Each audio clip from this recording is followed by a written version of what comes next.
మొన్న Kapila blood line గురించి మీకు పరిచయం చేశా. ఇప్పుడు హిరణ్య కపిల శరీరం అంతా కూడా బంగారపు ఛాయలో ఉంటే దాన్ని హిరణ్య కపిల లేదా గోల్డెన్ కపిల లేదా స్వర్ణ కపిల అని పిలుస్తారు. దేశీయ సంతతిలో అన్ని జాతుల్లో కూడా ఒకప్పుడు ఈ రంగు ఉండేదండి, కానీ మనం దాన్ని మిస్ చేసుకున్నాం. హిరణ్య కపిలకి మన గ్రంథాల్లో కానీ పురాణాలలో కానీ మన ప్రముఖుల్లో కానీ చాలా గొప్పగా చెప్పారండి. మనకి శబరిమల అయ్యప్ప స్వామికి అభిషేకం కానీ తిరుపతిలో వెంకటేశ్వర స్వామికి అభిషేకం కానీ చేయటం జరుగుతుందని మన పూర్వీకులు మన చాలామంది పండితులు చెప్తూ ఉంటారు. ఈ రంగు అనేది ఇప్పుడు మనం పోగొట్టుకున్నామండి.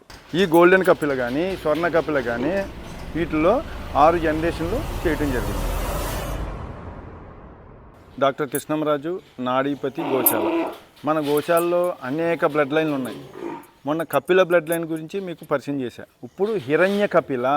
హిరణ్య అంటే ఏంటంటే గోల్డెన్ కలర్, బంగారపు ఛాయ, శరీరం అంతా కూడా బంగారపు ఛాయలో ఉంటే దాన్ని హిరణ్య కపిల లేదా గోల్డెన్ కపిల లేదా స్వర్ణ కపిల అని పిలుస్తారు.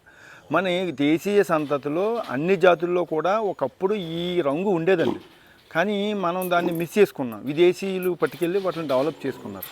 అందువల్ల ఈ హిరణ్య కపిలకి మన గ్రంథాల్లో కానీ మన పురాణాలలో కానీ మన ప్రముఖుల్లో కానీ చాలా గొప్పగా చెప్పారండి. ఈ ఆవు పాలు చాలా శ్రేష్టమైనవి.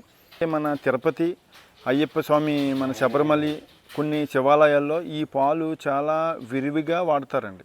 అందుకని ఇవి చాలా శ్రేష్టమైనవి. దీని గురించి మనకి చాలా గొప్పగా చెప్పబడింది. ఈ రంగు అనేది ఇప్పుడు మనం పోగొట్టుకున్నామండి. ఈ రంగుని మళ్ళీ మనం పుట్టాట్లు అంటే పొంగునూరే కాదు, మీనేచరే కాదు, మైక్రోలో కాదు, నానోలో కూడా ఈ రంగును పుట్టించి ఈ రంగు మనం ఇంట్రెస్ట్ ఉన్న వాళ్ళకి, రైతులు అవ్వచ్చు, గో ప్రేమికులు అవ్వచ్చు, ఇంట్లో సైతం ఈ రంగు ఆవుని పెట్టుకుంటారన్న ఉద్దేశంతో ఈ బ్రీడ్ మనం 6 జనరేషన్లు చేసామండి. ఈ బ్రీడ్ పుట్టాలంటే ఏం చేయాలంటే నలుపు ఎరుపుకి రెండిట్లకి కలిపితే అండి ఒక హిరణ్య కపిల అంటే స్వర్ణ కపిల, దీన్ని గోల్డెన్ కపిల. చూడండి అన్నీ గోల్డెన్, బంగారు ఛాయ. చూడండి కొమ్ము, మూతి, తోక అన్నీ కూడా గోల్డెన్ కాయలో ఉంటాయండి.